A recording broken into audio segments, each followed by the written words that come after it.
Hello students, इस video में हम लोग डेंसिटी ऑफ क्रिस्टल डिस्कस करेंगे। तो किसी भी सॉलिड क्रिस्टल का डेंसिटी वही होगा जो उसके यूनिट सेल का डेंसिटी हो, ठीक है ना। अगर मान लेते हैं कि हमारे पास कोई क्रिस्टल है, इसके अंदर मैं कोई इसका यूनिट सेल ले लूंगा, यूनिट सेल के जो डेंसिटी होंगे वही इंटायर सॉलिड क्रिस्टल के डेंसिटी सेम होंगे। तो मुझे क्या करना है कि यूनिट सेल के डेंसिटी फाइंड कर देना है, वही हो जाएंगे आंसर। सबसे पहले समझते हैं कि डेंसिटी क्या होता है। Density is mass per unit volume. Per unit volume के जो मास होते हैं दैट इज कॉल्ड डेंसिटी। तो हम लोग डेंसिटी को अगर फॉर एग्जांपल रो से रिप्रेजेंट करते हैं तो इसको हम लोग क्या लिख सकते हैं कि मास, हम लोग यूनिट सेल की डेंसिटी फाइंड कर रहे हैं तो इसको लिख सकते हैं कि mass of unit cell divide by volume of unit cell, divide by volume of unit cell. तो जिस यूनिट सेल को मुझे डेंसिटी फाइंड करना है उसके मास को डिवाइड कर दूंगा उसके वॉल्यूम से, तो डेंसिटी आ जाएगी। ठीक है, अब एक चीज यहाँ पर ध्यान देना है कि यूनिट्स में अगर मैं डेंसिटी का फाइंड कर रहा हूँ किसी चीज के, उसके यूनिट क्या होंगे, तो मास के जो यूनिट होंगे डिवाइड बाय वॉल्यूम के यूनिट होंगे। तो अगर मैं फॉर एग्जांपल मास जो मेरी क्वेश्चन में दिए हुए हैं इस वाले यूनिट सेल के अंदर जितने भी एटम है उसके मास अगर मैं ग्राम में ले रहा हूँ और नीचे वॉल्यूम सेंटीमीटर क्यूब में है तो इसकी डेंसिटी हो जाएगी ग्राम पर सेंटीमीटर क्यूब। अगर मुझे फॉर एग्जांपल वेट दिए हैं केजी में और वॉल्यूम है मीटर क्यूब में तो इसकी डेंसिटी हो जाएगी केजी पर मीटर। मतलब कि डेंसिटी की यूनिट मुझे वो रखने हैं जो मैं मास का यूनिट रख रहा हूँ और वॉल्यूम का यूनिट रख रहा हूँ। तो हमारे पास मान लेते हैं कोई यूनिट सेल है, पहले मान लेते हैं कि हमारे पास क्यूबिक यूनिट सेल है। क्यूबिक यूनिट सेल है तो इसका मतलब कि क्यूबिक यूनिट सेल में जो एटम की स्ट्रक्चर हो सकती है इसमें लैटिसेस क्या हो सकते हैं, इसमें लैटिसेस हो सकते हैं प्रिमिटिव, या हो सकते हैं पीसीसी, या हो सकते हैं एफसीसी। डेंसिटी क्या होंगे, फॉर एग्जांपल हमारे पास अगर प्रिमिटिव है, प्रिमिटिव क्यूबिक यूनिट सेल, तो इसका मैं बनाता हूं एक डायग्राम। इसकी मुझे डेंसिटी फाइंड करना है। इसकी डेंसिटी क्या हो जाएगी, इसके अंदर जितने एटम होंगे उसके मास और डिवाइड बाय इस यूनिट सेल की वॉल्यूम। तो इसके क्या होते हैं, सारे कॉर्नर पे एक एटम होते हैं, वन एटम है ईच कॉर्नर पर।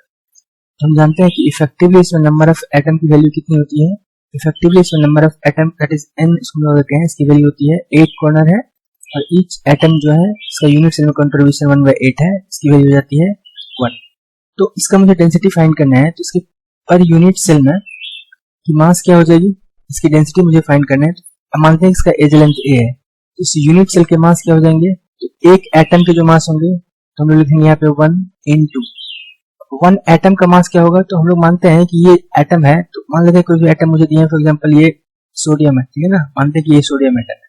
तो 1 सोडियम एटम के जो वेट होंगे डिवाइड बाय इसका वॉल्यूम, नहीं तो क्या हो जाएंगे, तो मानते हैं जो भी हमारे पास सॉलिड है, जो भी मेटल है फॉर एग्जांपल, तो सॉलिड के एक एटम के मास, ठीक है, तो उसको हम मान लेते हैं कि उसके एटॉमिक वेट ए है, तो एक एटम के वेट क्या हो जाएंगे, एटॉमिक वेट अगर किसी का ए है फॉर एग्जांपल 1 ग्राम है तो 1 एटम के वेट हो जाते हैं ए डिवाइड बाय एवोगैड्रोस नंबर, क्योंकि एवोगैड्रोस नंबर एटम के वेट होते हैं एटॉमिक वेट इन ग्राम। तो ये वैल्यू आ गई, ये वैल्यू आ गई वेट ऑफ 1 एटम।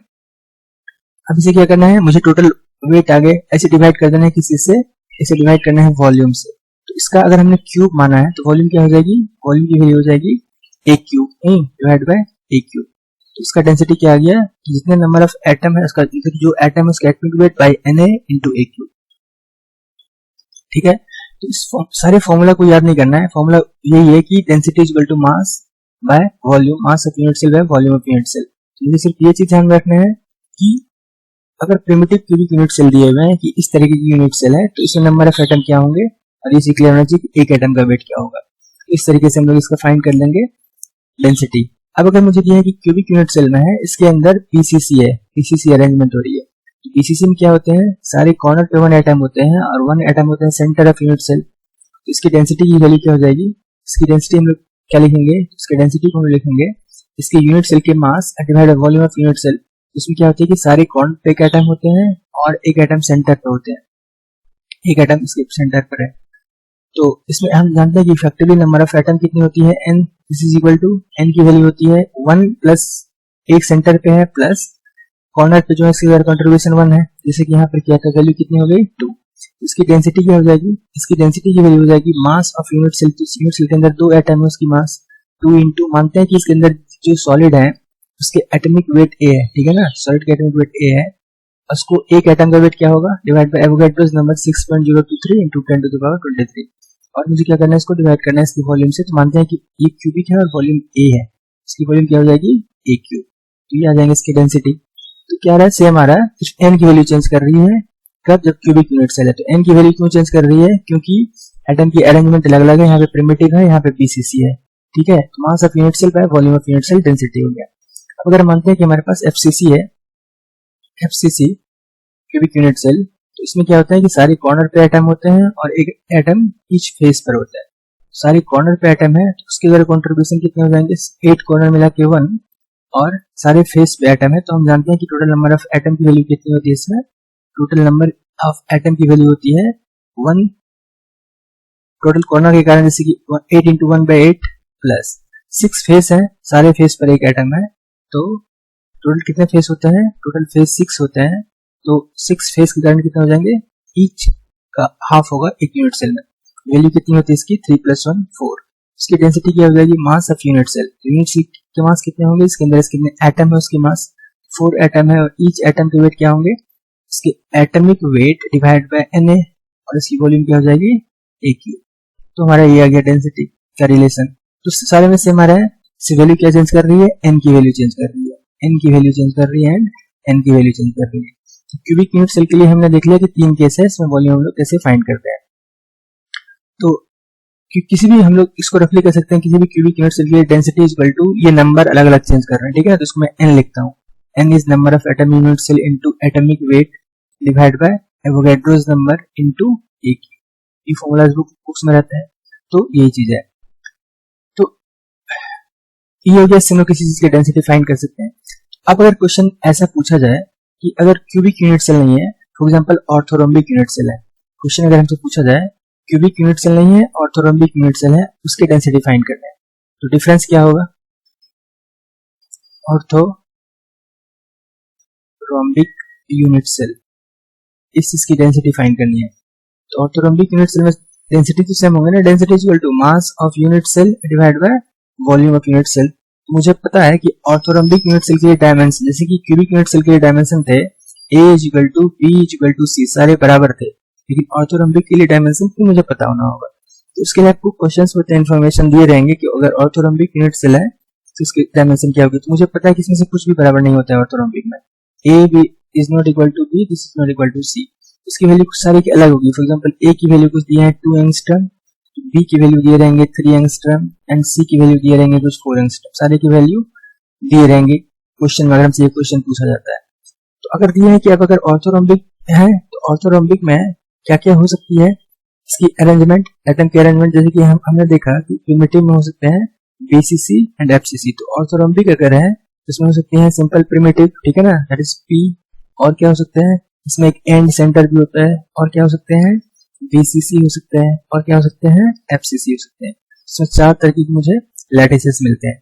सारी की डेंसिटी का यही प्रोसेस है, ठीक है, सिर्फ नंबर ऑफ एटम अलग अलग होंगे सारे केस में। अगर ऑर्थोरोम्बिक है एंड प्रिमिटिव है, ऑर्थोरोम्बिक एंड प्रिमिटिव, तो इसके लिए डेंसिटी क्या हो जाएगी, मास ऑफ यूनिट सेल। तो मास ऑफ यूनिट सेल के लिए मुझे क्या करने होंगे, पहले नंबर ऑफ एटम फाइंड करने होंगे। तो नंबर ऑफ एटम की वैल्यू कितनी हो जाएगी, 1 into, मानते हैं कि जो भी एटम है उसके एटॉमिक वेट A है, ठीक है ना, जो बना रहे हैं लेटेस्ट, तो A डिवाइड बाय एक एटम का वेट के लिए इसको Na से हम लोग कर देंगे। इनके यहाँ पे वॉल्यूम हमें क्या लिखना है, यहाँ पे हम लोग A क्यूब नहीं ले सकते हैं क्योंकि ये ऑर्थोरोम्बिक है, तो यहाँ पे क्या लिखने होंगे, A into B into C, A B C तीनों की वैल्यू लिखनी होंगे। ये हो गया डेंसिटी का केस। तो अगर यही प्रिमिटिव है, अगर फॉर एग्जांपल एंड सेंटर है, एंड सेंटर के लिए हम लोग डेंसिटी क्या लिखेंगे, यहाँ पे सारी चीज सेम रहेंगे, A/Na into ABC, सिर्फ n की वैल्यू चेंज हो गई क्योंकि एंड सेंटर है। इसका मतलब एंड सेंटर कैसा होता है, एंड सेंटर हो गया अगर ऑर्थोरोम्बिक है, ठीक है, मैं रफ डायग्राम बना रहा हूँ, इसमें क्या होता है किसी की वैल्यू बराबर नहीं होती है, ABC तीनों वैल्यू अलग अलग है। तो क्या होंगे कि इसमें सारे कॉर्नर पे एक एटम होंगे और तो इस वाले एंड पे, इस एंड पे 2 एटम होते हैं और सारे कॉर्नर पे एक atom. Total number of effective number of atom हम कैसे फाइंड कर लेंगे, इसमें effective number of atom find कर लेंगे। तो कॉर्नर के कारण 1 हो गया प्लस 2 एंड पे एक एटम है, आधा आधा इसके अंदर, तो 2 into हाफ, इसकी वैल्यू कितनी आ जाएगी, 2। तो हमें नंबर ऑफ एटम की वैल्यू सिर्फ 2 पुट कर देना है इसकी जगह पे और बाकी सारी चीज सेम हो जाएगी। तो अगर एंड सेंटर है तो इसके लिए डेंसिटी हो जाएगी, डेंसिटी इक्वल टू और 1 into atomic wait divide by Na into यहाँ पे मुझे लिख देना है A into B into C। उसी तरीके से अगर PCC अरेंजमेंट है तो N की वैल्यू एंड सेंटर में क्या लिखेंगे, PCC के लिए N की वैल्यू लिख देंगे 2 और FCC के लिए N की वैल्यू लिख देंगे 4। ठीक है, इस तरीके से यहाँ पे सिर्फ अगर BCC है तो N की वैल्यू हो जाएगी 2, FCC है तो N की वैल्यू हो जाएगी 4। और अगर ये ऑर्थोरम्बिक है, सारे केस है, सारे केस किसके हैं, ऑर्थोरम्बिक के। इस तरीके से हम लोग किसी भी चीज के डेंसिटी को फाइंड कर सकते हैं। सिमिलरली अगर किसी में मुझे कोई और यूनिट सेल दिया है, फॉर एग्जांपल मुझे दिया है टेट्रागोनल यूनिट सेल, तो उसके लिए ABC की वैल्यू क्वेश्चन में दी रहेगी। तो यूनिट सेल के वॉल्यूम में हमें कैसे फाइंड करना है, A into B into C, जब क्यूब रहते हैं तीनों बराबर होते हैं तो एक क्यूब हो जाता है।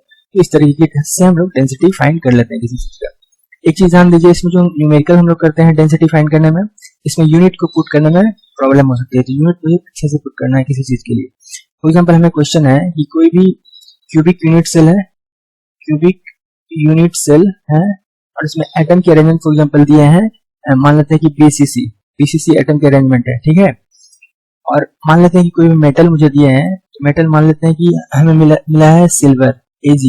ठीक है, क्वेश्चन ये है कि सिल्वर मेटल है, वो BCC क्यूबिक यूनिट सेल की तरह अरेंजमेंट होती है, और इसके मुझे दिया है कि edge length A is equal to for example 2 angstrom, edge length A 2 angstrom, the find density of this solid. Density क्या होंगे, सिल्वर है तो उसके एटॉमिक वेट दिए रहेंगे, फॉर एग्जांपल 108 इसके एटॉमिक वेट दिए हुए। तो अभी मुझे क्या करना है, अभी क्या करना है ऐसे केस में, तो ऐसे केस में मुझे करना है सिल्वर के एटॉमिक वेट जो देख लीजिए। ठीक है, तो अब मुझे क्या करना है कि ऐसे केस में मुझे डेंसिटी फाइंड करना है, तो density will be equal to mass of unit cell, cubic unit cell है तो एक, अगर हमारे पास BCC अरेंजमेंट है तो N की वैल्यू कितनी हो जाएगी, N की वैल्यू अभी हमें लेना है 2, तो क्यूबिक यूनिट सेल है तो डेंसिटी क्या हो जाएगी, 2 एटम एक यूनिट सेल में है इनटू एक एटम का वेट क्या होंगे, atomic weight 108 divide by Na, और इससे हमें क्या करना है, इस वैल्यू को डिवाइड कर देना है वॉल्यूम ऑफ यूनिट सेल। इसको अगर मैं वॉल्यूम ऑफ यूनिट सेल से डिवाइड करूंगा तो यूनिट सेल की वॉल्यूम क्या हो जाएगी, 2 एंगस्ट्रम है। अगर मैं इसको 2 एंगस्ट्रम को मीटर में कन्वर्ट करूंगा तो 10⁻10 से मल्टीप्लाई करने होंगे। यहाँ पे मुझे क्या करने होंगे, 10⁻10 मीटर क्यूब रखने होंगे। ठीक है ना, 10⁻10 मीटर हो गए, तो ये क्या हो गई 10⁻10 मीटर क्यूब। ठीक है, अब मीटर क्यूब, अभी जो डेंसिटी आएगी तो इसके यूनिट क्या होंगे, तो ये हो जाएंगे ग्राम पर मीटर क्यूब। अगर मैं इसको रखता हूँ सेंटीमीटर में, 2 इंटू 10⁻10 सेंटीमीटर, तो डेंसिटी आएगी ग्राम पर सेंटीमीटर की। तो मैं मीटर की बात कर रहा हूँ, डेंसिटी कितनी आ जाएगी, 2 इंटू 108 डिवाइड बाय Na की वैल्यू हो जाएगी 6.023 इंटू 10⁻23 इंटू 10⁻−30 ये होंगे। तो अभी इसकी वैल्यू क्या आ जाएगी, इसकी वैल्यू हो जाएगी ग्राम पर मीटर क्यूब। ठीक है, इसे सॉल्व करेंगे, ग्राम पर मीटर क्यूब आएंगे। लेकिन अगर मैं वैल्यू यहाँ पे सब्स्टिट्यूट कर देता सेंटीमीटर में, तो इसकी डेंसिटी की वैल्यू कितनी आती, फिर हम लोग लिखते हैं density will be equal to 2 तो 2 रहता, 108 भी 108 रहते, डिवाइड बाय Na भी Na रहता, और यहाँ पे क्या हो जाते 10⁻8 के क्यूब। तो वैल्यू आ जाती 2 into 108 divide by 6.023 into 10⁻23 into यहाँ पे 10⁻24 हो जाते, और ये किसकी यूनिट क्या होती है, ग्राम पर सेंटीमीटर। इस तरह के क्वेश्चंस डेंसिटी के अंदर आ सकते हैं। ठीक है, तो बेसिक कंसेप्ट समझना है, density equal to mass by volume. Mass of unit cell क्या होंगे, यूनिट सेल के अंदर जितने एटम होंगे उस एटम के mass by volume of unit cell. Volume जो का यूनिट रखूंगा उसी यूनिट के अकॉर्डिंग डेंसिटी हमें मिलेंगे। तो आप इसमें क्वेश्चन इसी कॉन्सेप्ट पे और टर्न करके पूछ सकते हैं। तो क्वेश्चन कभी क्या पूछेंगे, क्वेश्चन पूछा जाएगा कभी डेंसिटी की वैल्यू, फॉर एग्जांपल डेंसिटी की वैल्यू दी रहेगी किसी चीज के लिए, डेंसिटी मान लेते हैं कि 2 ग्राम पर मीटर क्यूब दिए हुए हैं, और इसमें हमें दे देंगे कि क्यूबिक यूनिट सेल है, ये रहेंगे क्यूबिक यूनिट सेल। ऐसे क्वेश्चन जेई में भी आए हुए हैं, दिए हुए हैं क्यूबिक यूनिट सेल है, और मुझे क्या करेंगे कि क्यूबिक यूनिट सेल है, एज लेंथ की वैल्यू देगी, फॉर एग्जांपल मान लेते हैं कि 0.2 एंगस्ट्रम एज लेंथ भी दिए हुए हैं। अब मुझे फाइंड करने होंगे इसकी मतलब एटम की अरेंजमेंट क्या है, एन की वैल्यू क्या है। ठीक है, मुझे फाइंड करने होंगे कि ये किस टाइप के लैटिस है, क्यूबिक यूनिट सेल में लैटिस क्या है, मतलब मुझे फाइंड करना है ये प्रिमिटिव है, क्यूबिक यूनिट सेल में ये हो सकते हैं, या हो सकते हैं BCC, या हो सकते हैं FCC, मतलब एटम की अरेंजमेंट मुझे फाइंड करने होते हैं इन केस में। तो मुझे इफेक्टिवली करना क्या है अभी मतलब कि n की वैल्यू फाइंड करना है। इफ n की वैल्यू अगर मुझे 1 मिल जाते हैं इसका मतलब प्रिमिटिव होगा, n का वैल्यू अगर मुझे 2 मिल जाता है तो पीसीसी होगा, और n का वैल्यू अगर 4 मिल जाता है तो एफसीसी होगा।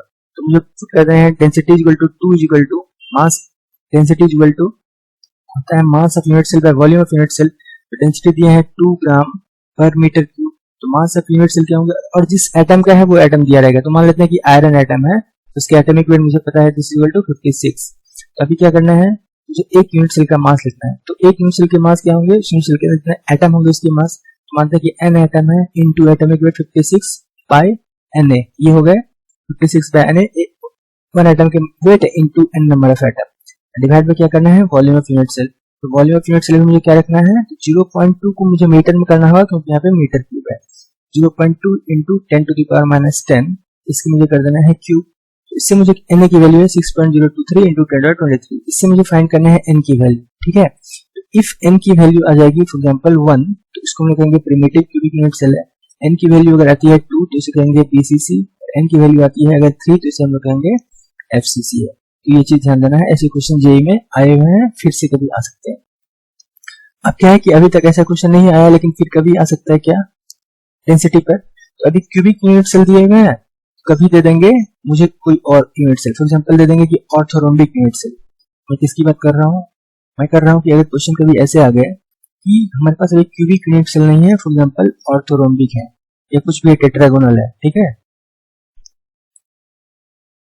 ऑर्थोरोम्बिक मुझे पता है कि यूनिट सेल उसकी ऑर्थोरोम्बिक है, ऑर्थोरोम्बिक है तो मतलब कि ए की वैल्यू भी कुछ दे रहेंगे, फॉर एग्जांपल मान लेते हैं कि 2 एंगस्ट्रॉम, और बी की वैल्यू भी कुछ दे रहेंगे फॉर एग्जांपल 1 एंगस्ट्रॉम, एंड सी की वैल्यू कुछ देंगे फॉर एग्जांपल 5 एंगस्ट्रॉम। ये उसके डायमेंशंस दिए हुए हैं, और इसके डेंसिटी दिए हैं, डेंसिटी मान लेते हैं 5 ग्राम पर मीटर क्यूब, ऐसे दिए हैं। और इसके अलावा मुझे दिए हुए हैं कि ये जो एटम है, तो मान लेते हैं कुछ भी है, कॉपर है 63.5, इसके हो गए एटॉमिक वेट। तो हमें पूछेंगे कि इसकी एटॉमिक अरेंजमेंट क्या हो, ठीक है। तो ऑर्थोरोम्बिक, ये सारी चीज क्लियर होनी चाहिए बेसिक से। ऑर्थोरोम्बिक में 4 तरह की अरेंजमेंट होती है, प्रिमिटिव हो सकते हैं, या बीसीसी हो सकते हैं, या एफसीसी हो सकते हैं, या एंड सेंटर हो सकते हैं। तो अगर मैं अभी सॉल्व करूंगा n की वैल्यू अगर 1 आएगी तो इसका मतलब प्रिमिटिव, 2 आ गया तो इसका मतलब बॉडी सेंटर्ड, 4 आ गया इसका मतलब फेस सेंटर्ड, और अगर इसकी वैल्यू 2 आई तो एंड सेंटर और बॉडी सेंटर दोनों के लिए n की वैल्यू कितनी होती है, and centre and body centre दोनों के लिए वैल्यू होती है 2, क्योंकि एंड सेंटर में 2 एंड पे एक एटम होते हैं। तो अभी कंफ्यूजन होगा, तो अभी क्वेश्चन में हमें डेटा मिलेगा, ऐसे क्वेश्चन में अगर ऐसे क्वेश्चन देंगे तो मुझे तो डेटा मिलेगा, तो n की वैल्यू आएगी इधर 1 और 4। तो अगर n की वैल्यू 1 आती है तो इसको देंगे प्रिमिटिव, n की वैल्यू आती है 4 तो उसको देंगे फेस सेंटर्ड। लेकिन अगर n का वैल्यू मुझे 2 आ गया तो मल्टीपल चॉइस क्वेश्चन बन जाएंगे वो, उसमें पीसीसी भी अरेंजमेंट हो सकती है या एंड सेंटर भी अरेंजमेंट, क्लियर है ना। तो मल्टीपल चॉइस क्वेश्चन ऐसे क्वेश्चन दे सकते हैं। तो हम लोग लिखेंगे density equal to 5 is equal to mass of unit cell, one unit cell के मास। तो n की नंबर मुझे फाइंड करने है, तो मैं मान लेता हूँ कि n एटम है, 5 यहाँ पे ध्यान दीजिए ग्राम पर मीटर क्यूब है, तो n इंटू 1 एटम के वेट क्या हो जाएंगे, एटॉमिक वेट 63.5 बाय Na, और मुझे क्या करना है, ये एक एटम के वेट आ गए हैं, इससे हम लोग क्या करना है, यूनिट सेल के अंदर एटम के वेट आ गए हैं, इसे वॉल्यूम से मुझे डिवाइड कर देना है। तो वॉल्यूम क्या हो जाएंगे, 2 इंटू 1 इंटू 5 इतना एंगस्ट्रॉम है, और सारे को एंगस्ट्रॉम को मैं अगर मीटर में कन्वर्ट करूंगा तो 10 टू द माइनस 10 से मल्टीप्लाई करने हो जाएंगे। तो वैल्यू कितनी आ जाएगी, इंटू 10 टू द माइनस 30, क्योंकि 10 टू द माइनस 3 क्यूब यहाँ भी 10 टू द माइनस 3 है, 30 है, सॉरी 10 टू द माइनस 10 है, 2 इंटू 10 टू द माइनस 10 है ना, 2 इंटू 10 टू द माइनस 10, ये भी है 1 इंटू 10 टू द माइनस 10, ये भी है 5 इंटू 10 टू द माइनस 10, सारे एक जगह होंगे तो 10 टू द माइनस 30 होंगे। तो यहाँ पे 6.023 इंटू 10 टू द 23, इसे मैं सॉल्व करूंगा। इफ n की वैल्यू अगर आ गई 2, तो ये हो सकते हैं एंड सेंटर्ड भी हो सकते हैं या बॉडी सेंटर्ड भी हो सकते हैं। तो ऑप्शन अगर ए ऑप्शन है एंड सेंटर्ड एंड बी ऑप्शन है बॉडी सेंटर्ड, तो ए बी दोनों ऑप्शन होंगे। इफ n की वैल्यू अगर मैं अभी हाइपोथेटिकल डेटा लिया हूं, इससे नहीं आएगा, ठीक है ना, क्वेश्चन में जो डेटा देंगे उस डेटा के अकॉर्डिंग क्वेश्चन आएंगे। n की वैल्यू अगर फॉर एग्जांपल मेरा आता है 1, तो ऑप्शन क्या हो जाएंगे, तो ऐसे केस में ऑप्शन हो जाएंगे प्रिमिटिव, और n की वैल्यू अगर आती है 4 तो ऐसे केस में हो जाएंगे एफसीसी। तो इस तरह के क्वेश्चंस आ सकते हैं, तो आपका इस चीज में कॉन्सेप्ट क्लियर होना चाहिए। अभी मैंने ऑर्थोरोम्बिक का केस लिया, तो कोई भी और यूनिट से ला सकते हैं, फॉर एग्जांपल मोनोक्लिनिक आ सकते हैं। तो जो भी यूनिट से लाएंगे इससे घबराना नहीं है, डेंसिटी या डायमेंशन दिए रहेंगे। अगर क्यूबिक यूनिट सेल है तो तीनों बराबर होती है, तो ए सिर्फ दिए रहते हैं, अदरवाइज अगर कोई यूनिट सेल रहेंगे तो एबीसी तीनों की वैल्यू दिए रहेंगे। तो इस टाइप के क्वेश्चन इससे हो सकते हैं, और ये है about density of any crystal और density of unit cell. Thank you for watching.